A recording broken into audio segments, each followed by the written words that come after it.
সম্মানিত ভিউয়ার্স, কেমন আছেন সবাই? আশা করি আল্লাহর রহমতে ভালো আছেন, সুস্থ আছেন। আপনাদের সাথে আমি রয়েছি মোহাম্মদ রাশেদ মোশাররফ, শিক্ষক নিবন্ধনধারী কারিগরি শিক্ষা ও trade instructor, Itna Nurpur DD মাদ্রাসা, ইটনা কিশোরগঞ্জ।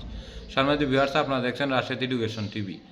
সম্মানিত ভিউয়ার্স, আমার নিজ জেলা জামালপুর ও নিজ উপজেলা শৈশবাড়ি উপজেলা। সম্মানিত ভিউয়ার্স, আজকের আলোচ্য বিষয় ষষ্ঠ গণবিজ্ঞপ্তি 2025-এ নারী কোটা প্রয়োগ এবং নারী কোটা জনিত কারণে এমপিও ভুক্তি নিয়ে যে সমস্যা হতে পারে। সম্মানিত ভিউয়ার্স, আপনারা সবাই জানেন যে 2025 সালে যে কোনো সময় ষষ্ঠ গণবিজ্ঞপ্তি প্রকাশিত হবে।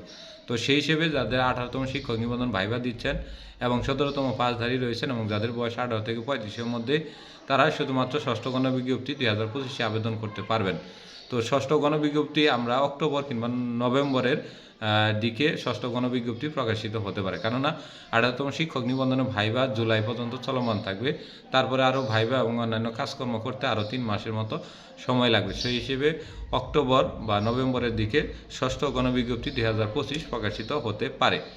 তো এই ষষ্ঠ গণবিজ্ঞপ্তিতে কিন্তু 30% নারী কোটার প্রয়োগ হবে, অর্থাৎ বাংলাদেশ থেকে নারী কোটা প্রয়োগ চলে গেলেও বা 5% কোঠা এবং 7% কোঠা এবং 93% মেধার চাকরি হলেও, যেহেতু এই চাকরিটি এমপিওভুক্ত বা বেসরকারি যেটি বলা হয়, সেই হিসেবে কোঠার প্রয়োগ এখনও রয়েছে। কারণ ষষ্ঠ গণবিজ্ঞপ্তি ই রিকুইজিশন এবং সৈন্যপদের চাহিদার সময় নারী কোটা যথাযথ প্রয়োগের কথা বলেছে বেসরকারি শিক্ষক নিবন্ধন ও প্রত্যয়ন কর্তৃপক্ষ। তো সেই হিসেবে প্রত্যেকটি প্রতিষ্ঠানে 30% নারী কোটা, তবে ক্ষেত্র বিশেষে এটি ভিন্নতা রয়েছে।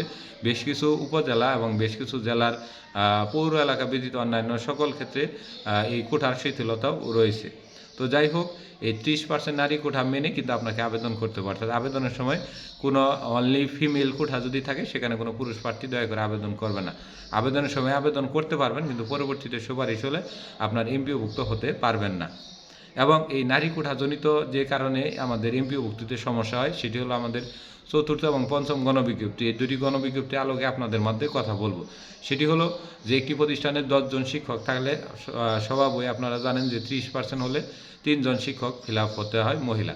তো সেক্ষেত্রে দেখা যায় অনেক সময় আছে 6 জন শিক্ষক ফিল আপ রয়েছে, একজন শিক্ষক পুরুষ শিক্ষক রয়েছে, এর সাথে 3 জন মহিলা রয়েছে। তো দেখা যায় যে 3 জন মহিলার একজনও কিন্তু আপনার ওই 3টা শূন্য পদ দেখানো হয়েছে মহিলা, একটা পুরুষ এবং মহিলা। তো সেই ক্ষেত্রে দেখলেন যে ওই একটাতে আপনি পুরুষ হিসেবে আছেন, আর 3টাতে যে মহিলা পদ, ওই পদগুলোতে একজন প্রার্থী আবেদন করে নাই। তো সেই ক্ষেত্রে দেখা যায় যে আপনি যখন আবেদন এমপিও পত্রটা নেবেন, তখন সেক্ষেত্রে দেখা যায় কোনো মহিলা প্রার্থী না থাকলে দেখা যায় শতকরা যে ইকুয়াল একটা অনুপাত রয়েছে, সেই অনুপাত অনুযায়ী আপনার এমপিও দেওয়া যায় না। তো সেক্ষেত্রে ওই মহিলা যে পর্যন্ত না আসবে, তো সে পর্যন্ত কিন্তু আপনি এমপিওভুক্ত হতে পারবেন না। তাই যে সকল প্রতিষ্ঠানে নারী কোঠার প্রয়োগ সঠিক হয় নাই বা সঠিক পর্যায়ে নাই, সেই সকল প্রতিষ্ঠানে দয়া করে আবেদন করবেন। অর্থাৎ যেখানে নারী প্রার্থী নাই বা মহিলা শিক্ষক নাই, সেখানে আবেদন করবে না। কারণ সেক্ষেত্রে যদি কোঠা মুক্ত এলাকা হয়, সেটি হলো আলাদা, কিন্তু কোঠা যুক্ত হলে সেক্ষেত্রে আপনার এমপিও পেতে অনেকটা সমস্যা হবে। আরেকটি বিষয়, যে আপনি অবশ্যই একটি প্রতিষ্ঠানে আবেদনের সময় শিক্ষক প্যাটার্নটি দেখে নেবেন। ওই শিক্ষক প্যাটার্ন অনুযায়ী ওখানে যে ধরনের শিক্ষক রয়েছে, ওই শিক্ষক কর্মচারী সব মিলিয়ে 30% কোঠা পূরণ আছে কিনা জেনে তারপরে কিন্তু আপনাকে এই কোঠাজনিত সমস্যা সমাধানে আপনাকে এটি জেনে তারপরে আবেদন করতে হবে। না হলে আপনি এই নারী কোঠাজনিত কারণে এমপিভুক্ত হতে পারবেন না।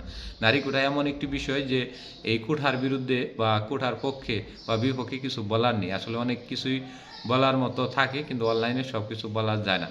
তবে বৈষম্যমুক্ত একটি বাংলাদেশ গড়তে হলে অবশ্যই কোঠা প্রথা বাতিল না করলেও এটি সীমিত পর্যায়ে নিতে হবে। সেটি সর্বোচ্চ 5 থেকে 10% হতে পারে, সেটি কখনোই 30% হওয়ার কাম্য নয়। তবে এ বিষয়ে 18তম শিক্ষক নিবন্ধন যারা ভাইবা দিচ্ছেন বা ভাইবা পাসধারী বা 17তম যারা রয়েছেন, এ বিষয়ে শিক্ষা মন্ত্রণালয়, এনটিআরসি বা মাধ্যমিক উচ্চ শিক্ষা অধিদপ্তর এবং সরকারের বিভিন্ন প্রতিষ্ঠান এবং বৈষম্য বিরোধী যে ছাত্র আন্দোলনে ভাই এবং বোনেরা রয়েছে জেলা এবং কেন্দ্রীয় ভিত্তিক, তাদের সাথে কথা বললে দেখতে পারেন। এক্ষেত্রে নারী কোটাটা কিছুটা শিথিলতা থাকলে এমপিভুক্তি স্কুল কলেজ মাদ্রাসায় আরও মেধার ভিত্তিতে চাকরি হবে সবার। তো যাই হোক, এই সকল পদে আপনি আবেদন অবশ্য করার আগে প্রতিষ্ঠান প্রধানের সাথে কথা বলবেন। এখন সকল প্রতিষ্ঠান প্রধানের সাথে কিন্তু যে কথা বলা যাবে না, এজন্য আপনার মেমিজ মাদ্রাসা বা কারিগরি যে আপনার যে সিস্টেম রয়েছে, ওই সিস্টেম অনুযায়ী আপনাকে শিক্ষক প্যাটার্ন বাহির করতে হবে। এবং আপনি প্রতিষ্ঠান প্রধানের সাথে কিভাবে কথা বলবেন, আপনার ওই যে প্রতিষ্ঠানে EIN নম্বর রয়েছে, অর্থাৎ 6 ডিজিটের প্রতিষ্ঠানের পরিস্থিতিপত্র আছে, তো তার আগে 01309, আমি আবারও বলছি 01309 ব্যবহার করে ওই প্রতিষ্ঠান প্রধানকে ফোন দিতে পারবেন যে আপনার এই প্রতিষ্ঠানে নারী কোটাজনিত কোনো সমস্যা আছে কিনা, বা প্যাটার্ন জটিলতা আছে কিনা, বা আমি যদি পুরুষ প্রার্থী হিসেবে এমপিও করি সেক্ষেত্রে আমার কোনো সমস্যা হবে কিনা, বা তারা কোনো ভুল পদে ওই প্রতিষ্ঠানের সুপারিশ বা NTRC-তে কোনো ভুল পদে চাহিদা বা সুপারিশ পাঠাইছে কিনা, যে পদটি অবশ্যই নারী প্রার্থী ছিল কিন্তু ওই পদটি পুরুষ প্রার্থী হিসেবে দেখিয়ে দিয়েছে।